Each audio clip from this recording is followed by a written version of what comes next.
Assalamualaikum warahmatullahi wabarakatuh. Terima kasih atas kehadiran adik-adik mahasiswa sekalian. Jadi insya Allah hari ini kita akan mengikuti kuliah dengan topik seroftalmia dan buta senja.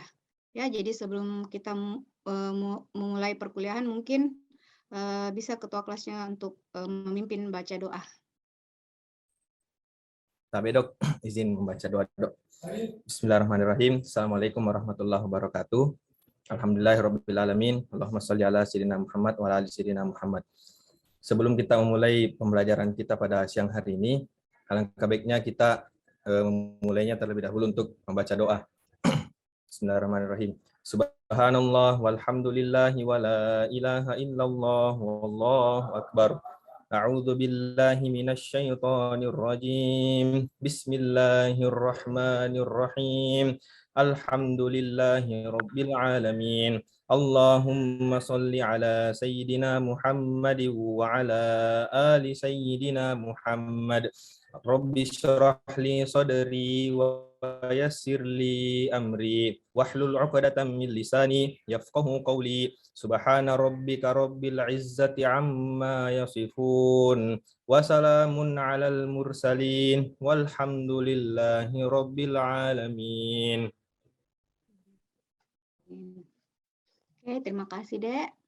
Oke, jadi kita akan memulai perkuliahan kita. Oke, bismillahirrahmanirrahim. Assalamualaikum warahmatullahi wabarakatuh. Jadi materi ini disajikan dalam blok indra khusus dengan bobot 6 SKS. Ya, mata kuliah ini disajikan dalam bentuk kuliah teori 1 kali pertemuan dengan waktu tatap muka 1 kali 50 menit, kemudian diikuti oleh CSL dan PBL.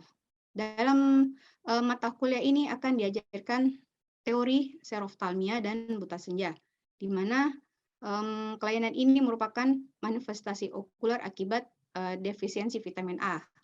Jadi nanti mahasiswa akan diajarkan apakah etiologi, faktor resiko, bagaimana menegakkan diagnosis, hingga penata laksanaan, pencegahan, dan komplikasi dari seroftalmia dan buta senja.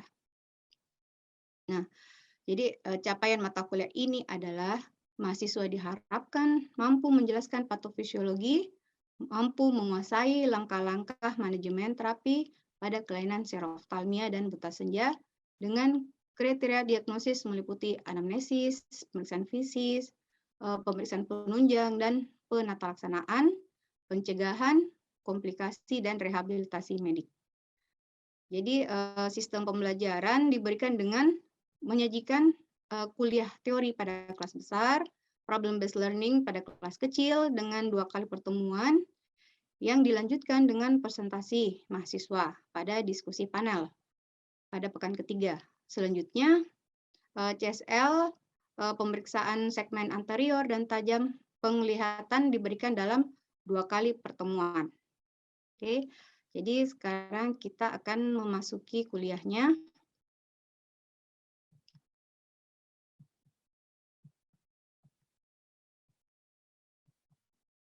Ya, istilah seroftalmia itu menurut WHO dan USAID pada tahun 1976 menggambarkan semua manifestasi okuler akibat defisiensi vitamin A. Jadi bukan hanya perubahan struktur pada konjungtiva dan kornea, tetapi juga gangguan pada fungsi sel fotoreseptor retina. Defisiensi vitamin A dengan protein energi malnutrition atau disingkat sebagai PEEM menyebabkan kerusakan kornea yang berat. Jadi insiden tertinggi itu terjadi pada usia 2-5 tahun. Etiologinya itu satu, konsumsi makanan yang tidak mengandung cukup vitamin A atau provitamin A untuk jangka waktu yang lama, sehingga seseorang bisa mengalami kekurangan vitamin A. Ini akan mengakibatkan keratinisasi epitel. Nah, yang kedua itu bayi yang tidak diberikan ASI eksklusif. Yang ketiga, menu tidak seimbang, yaitu kurang mengandung lemak, protein, seng atau ZN, atau zat gizi lainnya. yang diperlukan untuk penyerapan vitamin A dan penggunaan vitamin A dalam tubuh. Gangguan penyerapan vitamin A atau provitamin A itu bisa disebabkan oleh penyakit pankreas, diare kronik, kurang energi protein, dan lain-lain, sehingga kebutuhan vitamin A-nya meningkat. Yang kelima, kerusakan hati, misalnya kwashiorkor, hepatitis kronik, yang dapat menyebabkan terjadi gangguan pembentukan RBP atau retinol binding protein dan prealbumin yang penting untuk penyerapan vitamin A. Oke, di sini kita akan membahas tentang patofisiologi buta senja. Vitamin A atau retinol adalah senyawa yang larut lemak yang ditemukan di dalam hati. Retinol penting untuk elaborasi rodopsin, yaitu untuk penglihatan pada suasana yang remang-remang oleh sel rod, yaitu reseptor sensori retina yang bertanggung jawab untuk penglihatan dalam cahaya yang tingkat rendah. Defisiensi vitamin A dapat mengganggu produksi rodopsin, mengganggu fungsi sel batang, sehingga menimbulkan rabun senja. Klasifikasi WHO atau USAID, UNICEF, atau HKI, atau IVACG pada tahun 1996. Jadi di sini terbagi, seroftalmia dibagi menjadi SN, buta senja, yaitu night blindness, X1A, cirrhosis conjunctiva, X1B, bitot spot, X2, cirrhosis kornea, X3A, ulkus kornea atau keratomalacia yang melibatkan kurang dari sepertiga permukaan kornea, X3B, ulkus kornea atau keratomalacia yang melibatkan lebih dari sepertiga permukaan kornea, XS atau skar kornea akibat seroftalmia, XF gambaran dari fundus seroftalmia. Jadi kategori yang XN, X1A, X1B, X2 biasanya dapat sembuh kembali dengan normal apabila diterapi dengan baik, ya, dengan tepat, dengan cepat. Sedangkan stadium X2 itu merupakan derajat yang gawat darurat, di mana harus segera diobati karena dalam beberapa hari biasa berubah menjadi X3. Nah, X3A dan X3B bila diobati dapat sembuh, tetapi dengan sequel, yaitu bisa menimbulkan sikatrik. Ya. Terjadi buta total bila lesi atau kelainan pada kornea cukup luas sehingga menutupi seluruh kornea atau optic zone dari kornea. Jadi untuk menegakkan diagnosis itu dari anamnesis, pemeriksaan fisik, pemeriksaan laboratorium, dan pemeriksaan tambahan. Oke, di sini kita lihat beberapa gambaran klinis. Ya, XN atau buta senja, ya, nyctalopia, yaitu merupakan gejala dini seroftalmia pada anak-anak, biasa dikenal sebagai chicken eyes atau rabun ayam. Nah, X1A atau cirrhosis conjunctiva, satu atau lebih lesi, ya, ada seperti patch yang tampak kering dan tidak mengkilap pada konjungtiva ini, ya. Nah, ini bitot spot atau X1B terbentuk akibat proses serotik, yaitu suatu area yang mencembung berwarna putih, silver, berbusa, ya, jadi berbentuk segitiga dari epitel yang mengalami keratinisasi pada konjungtiva bulbi area interpalpebra, ya, bisa terlihat di bilateral, ya, kedua mata, dan letaknya posisinya itu di bagian temporal dari mata. X2 atau cirrhosis kornea itu merupakan awal terjadinya keratopati bentuk pungtat yang kita lihat korneanya tidak jernih. Jadi letaknya di kuadran nasal bawah. Nah, dan atau kekeringan diikuti oleh kekeruhan dan atau kekeringan berbentuk granul. Jadi kornea tampak tidak jernih. Oke, berikutnya, nah ini makanya ini sudah jelek ya, X3A dan X3B atau ulkus kornea atau keratomalacia. Ini korneanya sudah hampir keseluruhan permukaan. Jadi jelas penglihatan terganggu. Ini sudah tidak bisa diobati. Nah, ini yang tadi dikatakan sebelumnya, kalau diobati bisa sembuh tapi dengan sequel. Jadi ada XS, yaitu scar kornea. Ini FC yaitu gambaran fundus seroftalmia ditandai dengan gambaran seed-like atau semaian benih. Lesi yang meninggi, keputihan tersebar merata pada fundus sekitar diskus optik. Oke, kita masuk ke pemeriksaan tambahan, yaitu terdiri dari tes adaptasi gelap, elektroretinograf, kadar vitamin A dalam darah, di mana kalau kurang dari 20 mikrogram per 100 mili, itu berarti pasien tersebut kekurangan vitamin A. Penata laksanaannya termasuk terapi lokal, yaitu untuk matanya ya, ada vitamin A dan penanganan penyakit dasar. Jadi tadi kita sudah pelajari etiologinya. Terapi okuler lokal untuk serosis konjungtiva, yaitu terdiri dari artificial tears, ya, yang mengandung hidroksipropil metil selulose 0,7% atau hipromelos 0,3% yang harus ditetes setiap 3-4 jam. Pada stadium keratomalacia, penata laksanaan ulkus kornea bakteri secara paripurna harus diberikan. Terapi vitamin A secara oral merupakan metode terapi yang direkomendasikan. Tapi apabila disertai muntah-muntah yang berulang dan diare yang berat, maka dianjurkan diberikan dengan metode injeksi intramuskular. WHO merekomendasikan jadwal pemberian sebagai berikut. Jadi satu, semua pasien di atas umur 1 tahun, ya, kecuali wanita usia reproduktif diberikan 200.000 international unit vitamin A secara oral atau 100.000 international unit injeksi intramuskular. Segera diberikan setelah terdiagnosis dan diulangi besoknya dan 4 minggu kemudian. Kedua, anak-anak di bawah 1 tahun dan semua anak yang beratnya kurang dari 8 kg harus diterapi dengan dosis setengah dari dosis yang diberikan pada pasien yang berumur lebih dari 1 tahun. Ketiga, wanita usia reproduktif hamil atau tidak, yaitu A, mengalami buta senja, harus diterapi dengan dosis 10.000 international unit vitamin A secara oral setiap hari selama 2 minggu.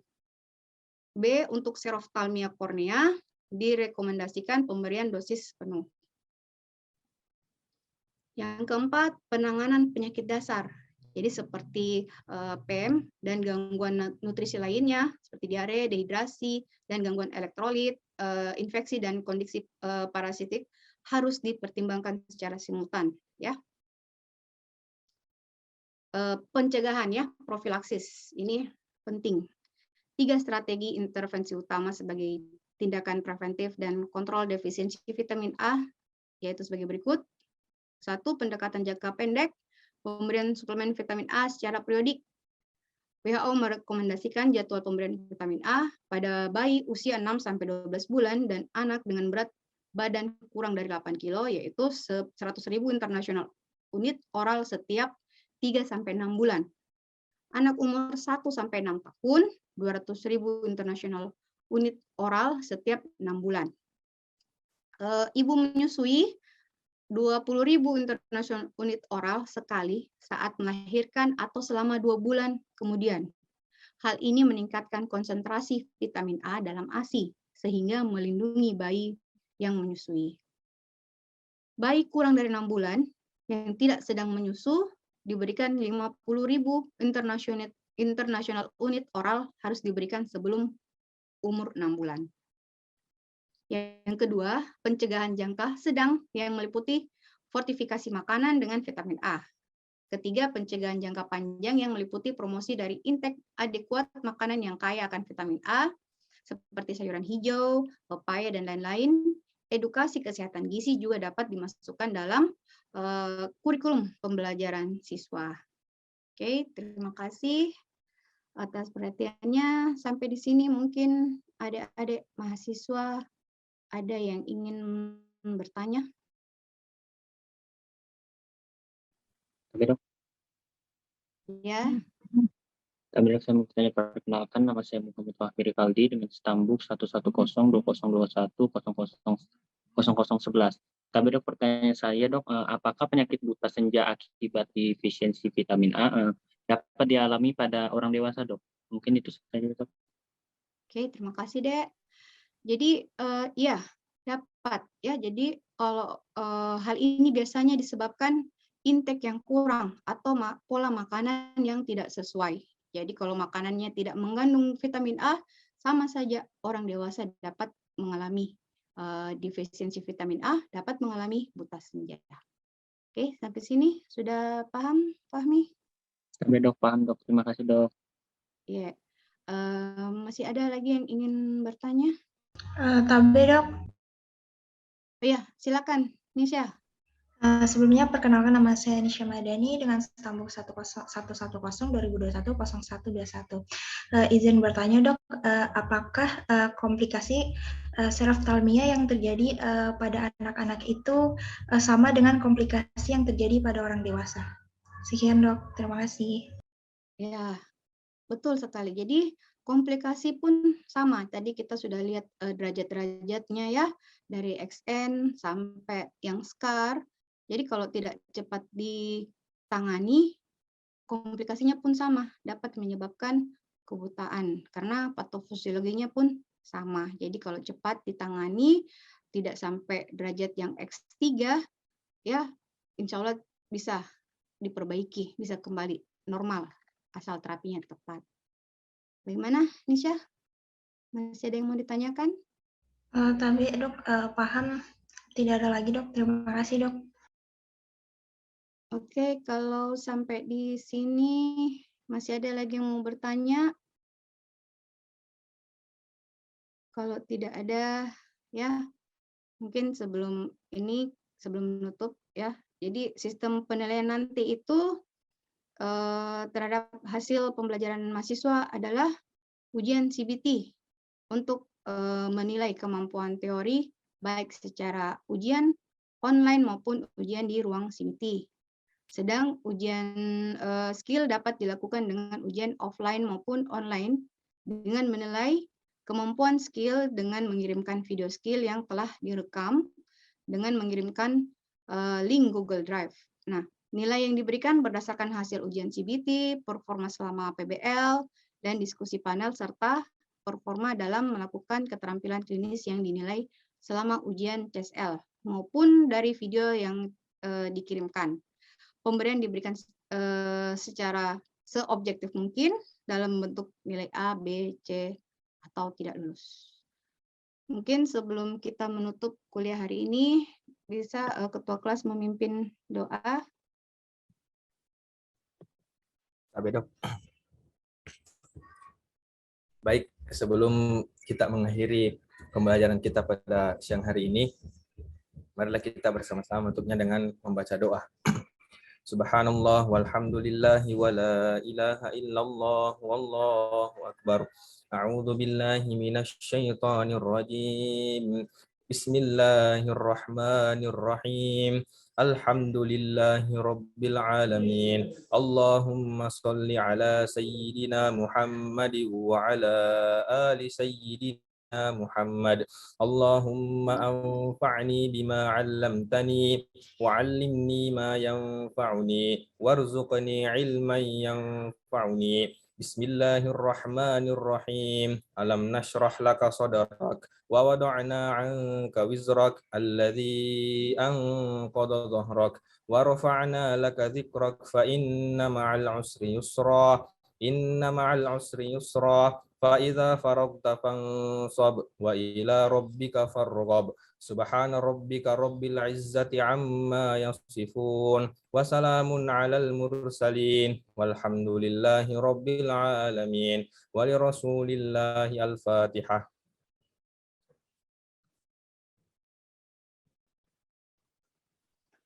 Oke, terima kasih Dek. Assalamualaikum warahmatullahi wabarakatuh.